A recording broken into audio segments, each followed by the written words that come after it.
इस तरह तो बात नहीं ना होती जी। आप पैनिक में करेंगे तो आप किसी और को कर लेंगे। मैं I am not available, Delhi में नहीं बैठे हुए। सवाल मैंने किया है। Don't have patience to listen. नहीं, आप जवाब नहीं, आप जवाब दीजिए डॉक्टर साहब। आपको जवाब देने से तो मैंने नहीं रोका। बात सुनने का ये क्या आप लोगों ने तरीका पकड़ लिया? डॉक्टर साहब आप जवाब नहीं, आप जवाब दें। बिस्मिल्लाहिर्रहमानिर्रहीम। शुक्रिया।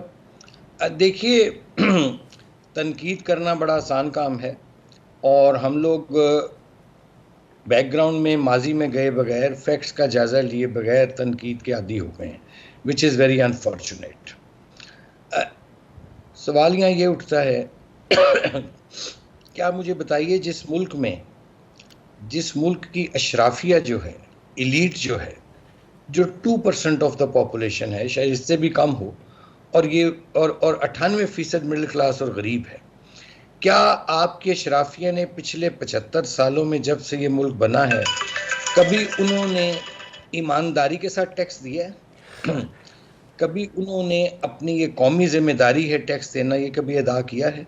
काश अगर आपके अशराफिया ने अपनी कौमी जिम्मेदारी टैक्स मुकम्मल दिया होता तो हम कभी भी हमें IMF के पास जाने की जरूरत पेश ना। डॉक्टर साहब, वैसे तो ये सवाल भी पार्लियामान में बैठने वालों से करना चाहिए, लेकिन ये जस्टिफिकेशन उस वक्त भी दुरुस्त होती फिर जिस वक्त पाकिस्तान तहरीक इंसाफ बरसर इक़्तिदार थी, जिस वक्त पेट्रोल 118 रुपए फी लीटर पर पहुंचता था, तो ये कहते थे कि तारीख की बुलंद तरीन सतह पे 73 साल रिकॉर्ड टूट गया। या तो आप मुझे बात मुकम्मल करने देगा, अगर इंटरप्ट करेंगे तो आई एम सो सॉरी, मैं आपसे बात नहीं कर सकूंगा।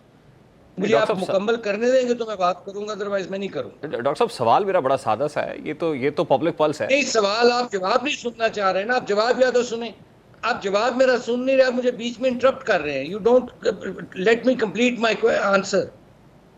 इस तरह तो बात नहीं ना होती जी। आप पैनिक में करेंगे तो आप किसी और को कर लेंगे। मैं आई एम नॉट अवेलेबल। नहीं, मैं जवाब दे रहा हूं और आप मेरा जवाब नहीं सुनते और नया सवाल बीच में मेरा ज़मीनी सवाल है। मैंने तो पहला सवाल किया डॉक्टर साहब, आप जज्बाती हो गए। ज़मीनी सवाल आप कोई असेंबली में नहीं बैठे हुए।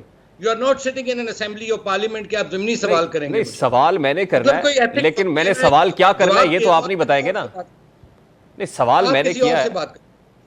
आपकी डॉक्टर साहब, don't have patience to listen. नहीं, आप जवाब दीजिए डॉक्टर साहब। आपको जवाब देने से तो मैंने नहीं रोका। नहीं, आप एक क्वेश्चन करते हैं और उसके बाद आप में तहम्मुल नहीं है पूरा जवाब सुनने का। डॉक्टर साहब, आप जवाब there is no use in this conversation. Doctor साहब, आप जवाब दीजिए। मेरा ख्याल है कि ये मजीद कॉन्वर्सेशन का फायदा कोई नहीं। आप जवाब दीजिए, जो जवाब आप देना चाहते हैं आप दे दीजिए। उसके बाद में सवाल आप मुझे इंटरप्ट करेंगे बीच में तो मैं बात नहीं करूंगा। आप अपना जवाब मुकम्मल करिए। नहीं, आप अपना जवाब मुकम्मल, मैं तो कह रहा हूँ आप जवाब मुकम्मल कर लीजिए।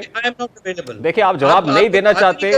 देखिए, अब आप ऐसे बात करते हैं जैसे को आपको मुजरिम हम कटहरे में खड़े हुए हैं। आपकी बात सुनने का ये क्या आप लोगों ने तरीका पकड़ लिया? डॉक्टर साहब आप जवाब नहीं, आप जवाब दें। मैं no way to talk to a gentleman. आपने सवाल किया, आपका फर्ज है मुकम्मल जवाब देना और सुनना भी उसका भी आपका फर्ज है। सर, मैं बड़े मुद्दबाना अंदाज में कह रहा हूं कि आप जवाब दीजिए। सर, आप मुद्दबाना अंदाज में सवाल किया ना, मैं भी मुद्दबाना अंदाज में जवाब दे रहा हूं, लेकिन ये कोई डिसेंसी नहीं है कि आप बीच में इंटरप्ट करते हैं, बात मुकम्मल नहीं होती तो। आप जवाब दें सर। मैं खाक अब जवाब दूं? आपने मेरा सारा खराब कर दिया, मेरा जो माइंड है आपने। चले, मैं फ्लो में जा रहा हूं, आपको तैयार ही नहीं है। आप सिर्फ ये कह रहे हैं कि बताओ भाई क्यों तुमने किया। पूछे ना जरा जाकर फिर, जो 64 रुपए लीटर पेट्रोल था जब, वो किसने 150 रुपए लीटर किया? कौन था जो कहता था मैं IMF के पास जाने की बजाय खुदकुशी कर लूंगा, और फिर बाद में IMF के पास भी चला गया? कौन था जिसने IMF के मुआहदे को ब्रीच किया और अपने पर्सनल गेन्स के लिए एक ट्रस्ट डेफिसिट पैदा किया, पाकिस्तान की इकोनॉमी का बेड़ा गर्क किया? कौन था जिसने $3 बिलियन जो कोविड में आया था वो अपने मनपसंद अफराद को बांट दिया? पूछे ना जाके उनको भी। कौन था जो तोशा खाना की घड़ियां बेचकर खा गया? कौन था फॉरेन फंडिंग खा गया? कौन था जो 190 मिलियन पाउंड का खा गया, डकार गए ये लोग? उस तरफ कोई जाता नहीं है। ये सारी सूरत हाल आप लोगों के सामने है। अब आप रेटिंग के लिए अगर सवाल करना चाहते हैं तो आप करें। नहीं, मेरा सवाल आपको बहुत बुरा लग रहा है। मैं तो ये सोच रहा हूं कि जब आप कॉन्स्टिट्यूएंसीज में जाएंगे और आपके कॉन्स्टिट्यूएंट्स आपसे सवाल करेंगे तो फिर आप सब्र कहां से लाएंगे? हम उन कॉन्स्टिट्यूएंसीज वालों को बताएंगे कि पाकिस्तान में वो कहते हैं ना, बताना कि खान आया था और उसने आके यहाँ की मईशत का बेड़ा गर्क किया था, और यहाँ जो पेट्रोल नवाज शरीफ के दौर में 64 रुपए लीटर था उसको 150 रुपए लीटर लेके गया था। पहले उनसे पूछो, उनका भी एहतसाब करो। हमने तो पाकिस्तान की खातिर, रियासत की खातिर अपनी सियासत को दाव पे लगाया है। हमने चले जी आप महंगाई हो गई, IMF का मुआहदा तोड़ा, बड़ा आसान था हमारे लिए भी, लेकिन जो ये मुआहदे होते हैं ना मेरे भाई, ये दो अफराद के दरमियान नहीं होते, ये हुकूमत पाकिस्तान और IMF के दरमियान था। ऑलरेडी ट्रस्ट डेफिसिट था, इसलिए हमने भी ये बोझ भी अपने ऊपर लिया है, ये मलबा भी अपने ऊपर लिया है। बाकी मैंने तो जैसे पहले अर्ज किया, पब्लिक में जाएंगे भाई, अगर लोग हमें वोट दे देंगे उनकी मेहरबानी, जिसको भी देंगे वो हुकूमत बनाए और कम से कम इस मुल्क में 5 साल कोई पॉलिसियों का तसलसल रहे, यहाँ कोई शबे खून ना मारे, यहाँ को RTS बिठा के अच्छी बड़ी डॉक्टर साहब इस डिसीजन के साथ चोरी ना करे। डॉक्टर साहब इस डिसीजन के साथ आप पब्लिक में जाने के लिए तैयार हैं? बिल्कुल तैयार हैं, क्योंकि हमारे हाथ साफ हैं। हमने पाकिस्तान की खिदमत ही की है ना। नवाज शरीफ के अदवार देख लें, 2013 से 17 तक या 18 तक का जो दौर था वो देख लीजिए, उसका मुआवजा कर लें इमरान खान के दौर से। उसके बाद ये जो देखिए 2013 से 2018 बिल्कुल आपके कायद नवाज शरीफ की हुकूमत थी। आप अभी भी कह रहे हैं कि जब जाएंगे तो उस टेन्योर की परफॉर्मेंस रखेंगे। ये जो टेन्योर आपको मिला चेयरमैन PTI को आउस्ट करने के बाद, जब PMLN लेड कोलिशन हुकूमत में रहा जिसमें शहबाज शरीफ साहब प्राइम मिनिस्टर थे, आप ये समझते हैं कि ये परफॉर्मेंस ऐसी नहीं है कि जो आप आवाम के सामने पेश कर सके, बल्कि वही परफॉर्मेंस रखेंगे जो आपके कायद नवाज शरीफ साहब की क़यादत में नून लीग ने परफॉर्म किया था? मैंने तो पहले भी अर्ज किया, वो भी सामने रखेंगे और ये भी लोगों को बताएंगे कि पाकिस्तान को दिवालिया होने से अल्लाह ताला की मेहरबानी से जिस हुकूमत ने बचाया है वो PMLN और इत्तेहादी हुकूमत है। ये कम, मैंने तो पहले अर्ज किया, ये कम सर्विस नहीं है।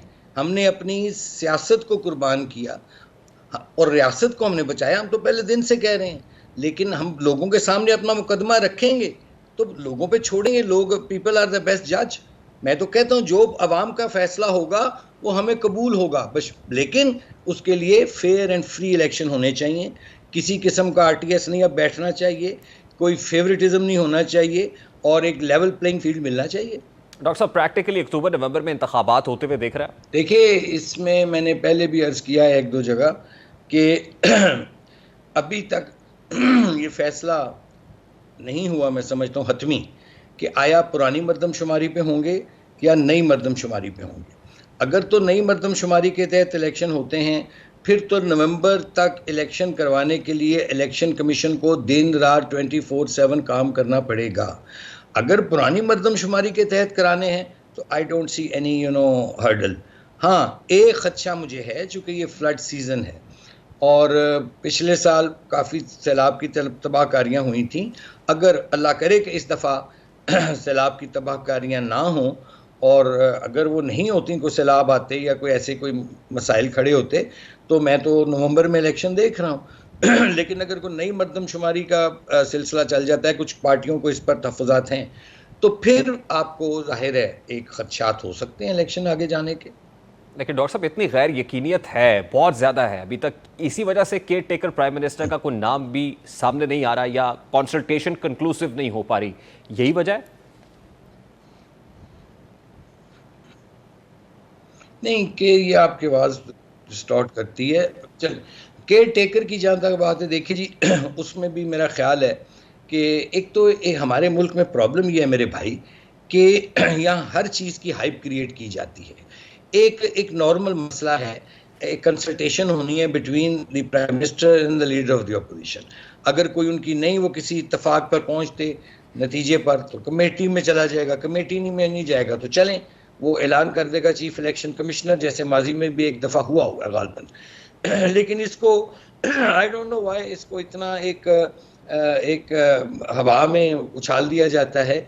जो भी केयर टेकर होगा, मैं समझता हूँ कि वो चंद दिनों के अंदर उसका नाम सामने आ जाएगा, लेकिन उसमें मैं ये तवक्को करता हूँ कि ऐसा केयर टेकर हो, चाहे वो अगर सियासी तौर पर आता है, सियासी जमातें इत्तफाक करती हैं या नॉन पॉलिटिकल कोई पर्सनैलिटी होती है, असल चीज़ है कि एक तो उसमें कैपेसिटी हो और दूसरा उसकी क्रेडिबिलिटी हो। ठीक, देखिए 4 नाम उसने दे दिए, 5 उसने दे दिए, नंबर्स तो सुन रहे हैं, लेकिन अभी तक वो नाम कौन कौन से हैं कि वो 4 हो या 5 हो, अब ये नाम अभी तक सामने नहीं आ रहे हैं। ये सीगा राज में रखने में भी कोई मसलहत है? देखिए, ये कभी भी प्रैक्टिस नहीं रही है के नाम सामने आए, ये 2 लोगों का डिस्क्रिशन है, एक प्राइम मिनिस्टर का और एक लीडर ऑफ द अपोजिशन का। ठीक है जी, अब नाम उन्होंने जाहिर आपस में कंसल्टेशन उनकी होगी या हो रही होगी, और एक नाम उसमें से निकल आएगा, जो होगा वो आवाम को बता दिया।